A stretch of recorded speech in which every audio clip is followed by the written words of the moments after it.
Iran और Israel के बीच में अब बड़े हथियारों का इस्तेमाल शुरू हो गया है। ईरान की तरफ से आज जो है दोस्तों सुबह सुबह उसकी सबसे बड़ी मिसाइल, एक तरीके से कह सकते हैं फतेह का, उसने इस्तेमाल किया। ये वो मिसाइल है जो 2400 किलोमीटर दूर तक मार करने की क्षमता रखती है। और उस मिसाइल को लेकर के अब ईरान का यह दावा है कि ये इस वेपन का जो इस्तेमाल की जो शुरुआत है वो इस युद्ध के अंत की शुरुआत है। इस तरीके से दावा किया जा रहा है। क्या कुछ मामला है, कैसे फतेह ने तबाही मचाई है इजराइल में, वो तस्वीरें आपको दिखाने की कोशिश करूंगा। साथ में आपको बताऊंगा कि कैसे ताश के पत्तों की तरह इजराइल में तेल अवीव की जो इमारतें हैं वो ढह गई हैं ईरानी हमलों में।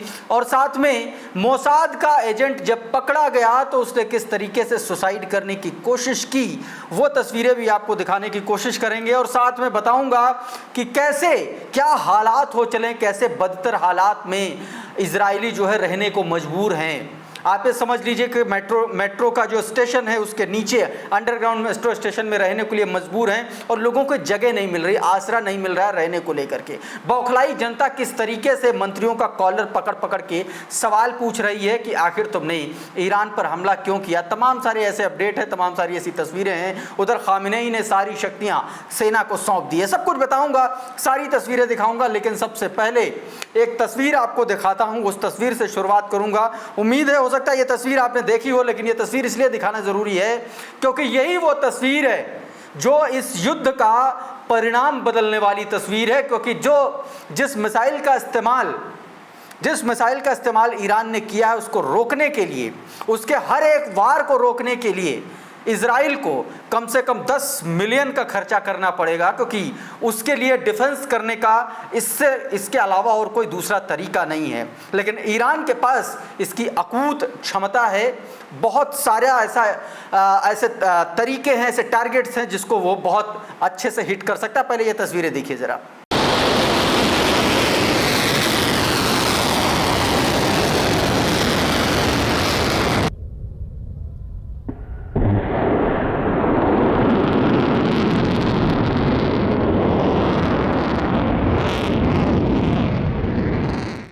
ये देखिए, ये दो वीडियो है दोस्तों, ये दरअसल उसी फतेह मिसाइल का वीडियो है जब ये लॉन्च की गई मिसाइलें ईरान के ऊपर, तेल अवीव के ऊपर लॉन्च की गई, उस वक्त का ये तस्वीर है, ये वीडियो है।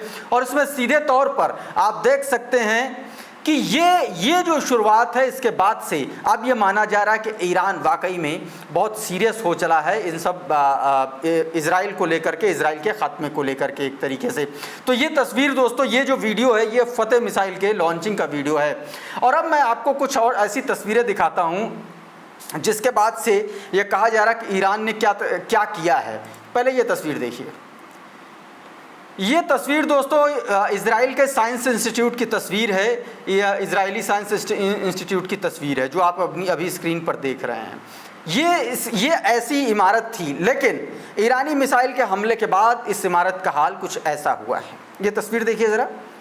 आप ये समझिए कि कैसी इमारत को क्या स्थिति में ला करके पहुंचा दिया है। तो आप ये भी अंदाज़ा लगा सकते हैं कि धमाका कितना बड़ा हुआ होगा कि पूरी की पूरी इतनी बड़ी बिल्डिंग ताश के पत्तों की तरह जो है धराशायी हो गई। उधर दोस्तों प्रेस टीवी ने बाकायदा ये फतेह 1 के इस्तेमाल को लेकर के, जो मिसाइल का इस्तेमाल है उसको लेकर के एक बड़ा लंबा चौड़ा लेख लिखा है जिसमें ये दावा किया गया है कि what makes Iran Fateh hypersonic missile used in operation true promise 3। मतलब इसका क्या इसका एक तरीके से आप ये कह सकते हैं कि इसका जो निष्कर्ष है वो क्या होगा, इसका परिणाम क्या होगा, उस पर एक लंबी चौड़ी रिपोर्ट तैयार की गई। और उसमें सीधे तौर पर यह बताने की कोशिश की गई है कि इस मिसाइल के ज़रिए जो इस्लामिक रिवोल्यूशनरी जो गार्ड्स हैं उन्होंने जब इसको लॉन्च किया उसके बाद से इजराइल में स्थितियां और ज़्यादा बुरी हो गई हैं, और ये बताने की स्थिति इस पूरे आर्टिकल में की गई है। दूसरी तरफ दोस्तों ईरान के जो लोग हैं वो क्या कर रहे हैं, किस तरीके से बौखलाए हैं, वो तस्वीरें भी मैं आपको दिखाऊंगा। और कैसे वो अब मंत्रियों का कॉलर पकड़ने के लिए जो है वो उतारू हैं, वो तस्वीरें भी दिखाऊंगा। लेकिन उससे पहले ये तस्वीरें देखिए दोस्तों। ये तस्वीरें दोस्तों ये मेट्रो टनल के भीतर की तस्वीरें हैं, अंडरग्राउंड मेट्रो के अंदर की ये तस्वीरें हैं। देखिए किस तरीके से लोग ज़मीन पर सोने को मजबूर हैं और तमाम सारी ऐसी ये देखिए ये बंकरों में, इस तरीके के बंकरों में आप ये कह सकते हैं शेल्टर्स में रहने के लिए मजबूर हैं, क्योंकि कभी भी ईरानी मिसाइलें हमला कर सकती है और इसीलिए इनको यहाँ पर देखिए, इस तस्वीर में देखिए कैसे सामने एक ट्रेन खड़ी है। ट्रेन इसलिए ताकि लाइट बनी रहे, लाइट उसमें देखिए जल रही है। और दूसरी तरफ देखिए कि इजरायली जो लोग हैं उसमें महिलाएं हैं, लड़के हैं, युवक हैं, युवतियां हैं, बच्चे भी हैं। आप ये समझिए कि किस तरीके लोगों के पास लेटने की, इस तस्वीर में देखिए लेटने तक की जगह नहीं है, बेचारे बैठे हुए हैं, क्या स्थिति हो गई है। इन तस्वीरों में आप साफ तौर पर देख सकते हैं। एक और तस्वीर देखिए, इस तस्वीर में देखिए लोग किस तरीके से ज़मीन पर बैठ करके रात बिताने के लिए मजबूर हैं। इनके पास ना तो ओढ़ने का, खाने का, सोने का कोई व्यवस्था नहीं है। तो इस तरीके की तस्वीरें दोस्तों सामने आ रही। अब ये एक तस्वीर देखिए दोस्तों, ये भी तस्वीर बताया जा रहा है कि ये तस्वीर जो है ये तेल अवीव की तस्वीर है और इसमें ये जो लोग हैं इन्होंने अंडरग्राउंड किसी उसके नीचे शरण ले रखी है, शेल्टर ले रखा है। तमाम सारी ऐसी तस्वीरें ये देखिए कैसे एस्केलेटर्स के पास उसके नीचे ज़मीन पर लोग सो रहे हैं। ये वही लोग हैं दोस्तों, ये वही उसी इजराइल के लोग हैं जो गज़ा की स्थिति पर हंसते मुस्कुराते हुए नज़र आते थे। अब देखिए इनकी क्या स्थिति हो गई है। अब यही सारी दिक्कतें और परेशानियां झेलने को लेकर के लोग अब ईरानी मंत्रियों का गला पकड़ने लगे हैं, उनसे सवाल करने लगे और सीधे तौर पर जनता घेर रही है और ये पूछ रही है कि आपने ईरान को क्यों उकसाया। हमें लगा कि ये सिर्फ धमकियां हैं, लेकिन ईरान इस तरीके की प्रतिक्रिया देगा हमें उम्मीद नहीं थी। ये दोस्तों इजरायली मंत्री ने हकलाते हुए ये बयान दिया है। ज़रा ये वीडियो देखिए और उसके बाद आगे की बात। ये 27 सेकंड का वीडियो है, पूरा वीडियो देखिएगा ध्यान से, देखिए ज़रा। הפכו אותו לשר לביטחון פנים. אתה לא מתבייש? אתה לא מתבייש? התשובה היא לא, אני לא מתבייש, אתה תתבייש. אני לא תתבייש.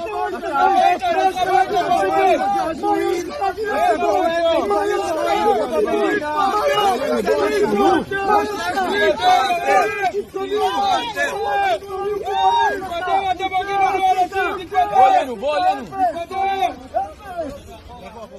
तो दोस्तों इस वीडियो में आप साफ तौर पर देख सकते हैं कि किस तरह से इन मंत्री साहब को, जो इजरायली सरकार में जो मंत्री हैं, उनको वहाँ के लोगों ने किस तरीके से घेर लिया और उनसे बहुत कड़े सवाल जवाब किए दोस्तों।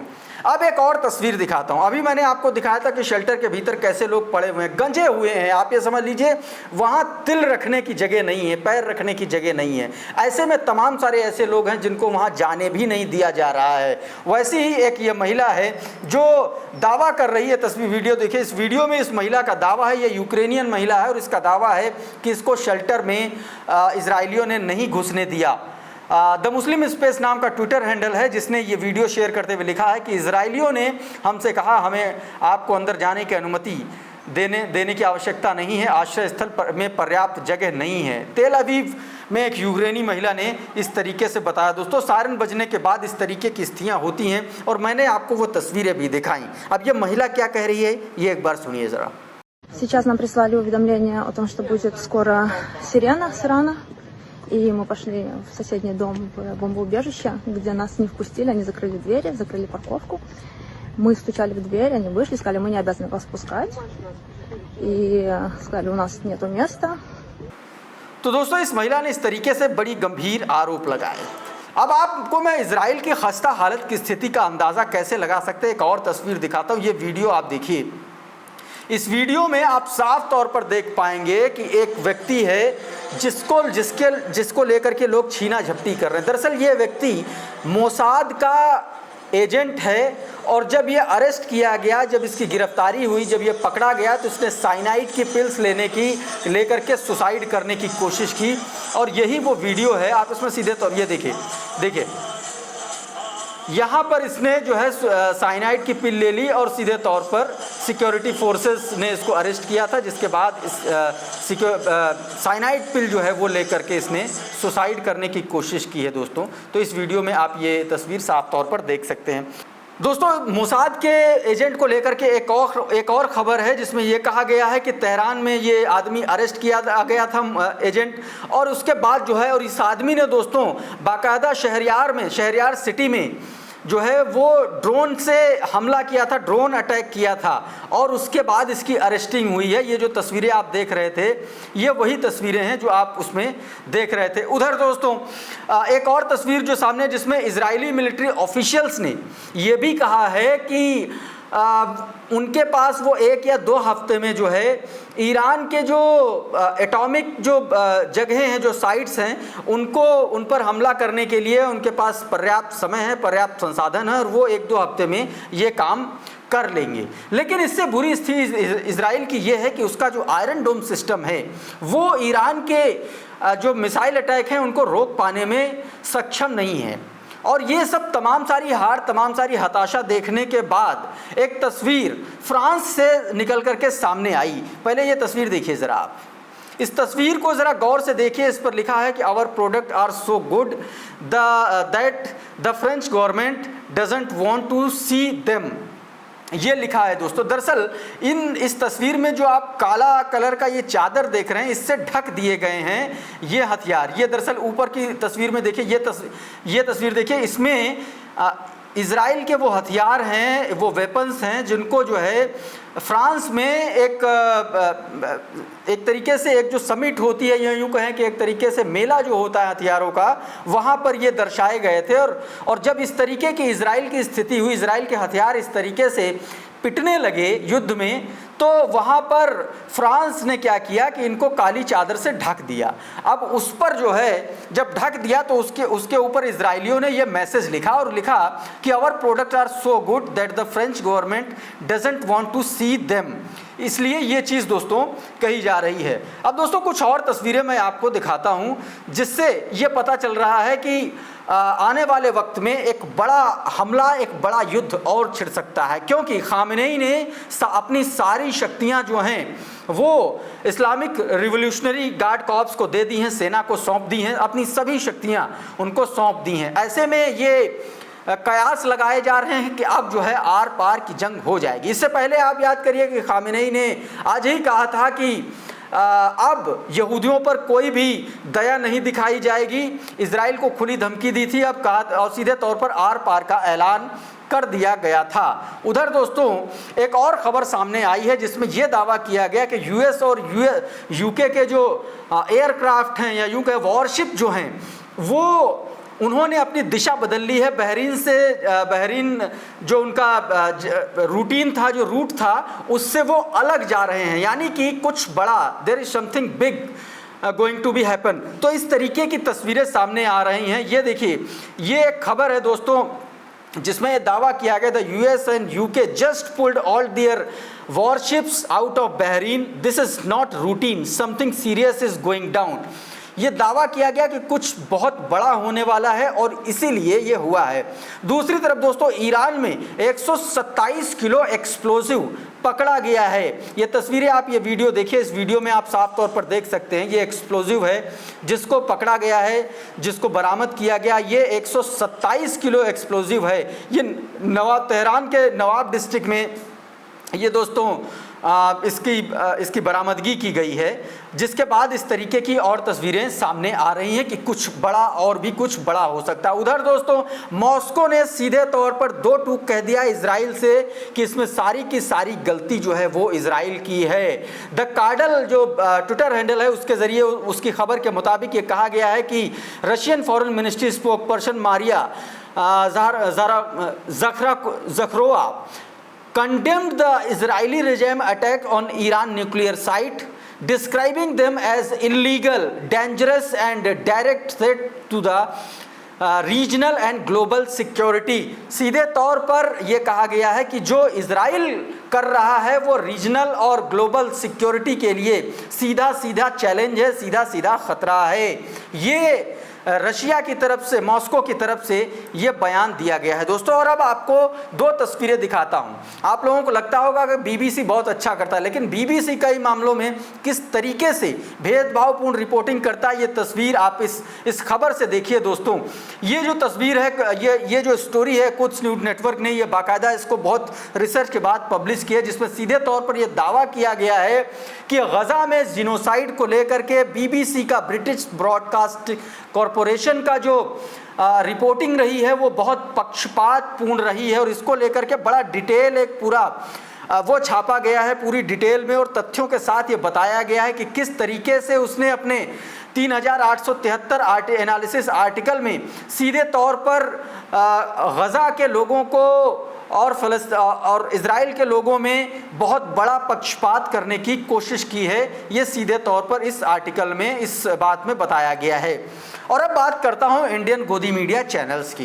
गोदी मीडिया के चैनल देखिए किस तरीके से गिद्ध पत्रकारिता यहाँ भी कर रहे हैं। ये एनडीटीवी चैनल है, आप जरा इसकी तस्वीर देखिए। इस पर एनडीटीवी के फॉरेन अफेयर्स एडिटर बैठे हुए, उमा शंकर सिंह बैठे हुए हैं, लेकिन इसकी जो हेडलाइन है वो आप देखिए। इसकी जो हेडलाइन है, जो इसने ट्वीट किया अपने ऑफिशियल हैंडल से, डर गया ईरान का सुप्रीम लीडर खामेनेई, सेना को अपनी शक्तियां सौंप 5 दिन से गायब। इस तरीके की देखिए टॉप बैंड, इस तरीके की ब्रेकिंग जो है चलाई जा रही है। सीधे तौर पर अपमानजनक शब्दों का इस्तेमाल खामेनेई के लिए यहाँ पर किया गया है। तो आप इन तस्वीरों में ये बात आप साफ तौर पर देख सकते हैं, यानी कि 85 साल का एक उम्र दराज एक ईरान का सर्वोच्च लीडर, उसके लिए इस तरीके का इस्तेमाल एनडीटीवी जैसे बड़े चैनल के लोग कर रहे हैं। और ये किस लिए है? क्योंकि दावा किया जा रहा है क्योंकि वो ईरान है और ईरान को दक्षिणपंथी पसंद करते नहीं हैं। शायद यही वजह है कि इनके लिए 85 साल का एक ऐसा बुजुर्ग जो ईरान के लिए जी जान से लड़ रहा है, उसको इस तरीके से किसी छोट भैये नेता के तौर पर दर्शाए जाने की कोशिश की जा रही है दोस्तों। कुल मिलाकर के खामेनेई साहब जब तक इजराइल को बर्बाद नहीं करेंगे तब तक वो जाएंगे नहीं, ये बात तय है। और इसीलिए ये ट्वीट इस बात का सबूत है। और ये ट्वीट एनडीटीवी जैसे चैनलों की नींद हराम करने के लिए काफ़ी है, क्योंकि ये ट्वीट उसी से रेफरेंस लेता हुआ दिखलाई पड़ रहा है। क्योंकि कितना दर्द है एनडीटीवी जैसे चैनलों को, आप इस ट्वीट से साफ तौर पर समझ सकते हैं और देख भी सकते हैं। तो दोस्तों इस वीडियो में फिलहाल इतना ही। बहुत बहुत शुक्रिया, बहुत बहुत धन्यवाद। आप जुड़े रहिए द लाइव टीवी के साथ। नमस्कार।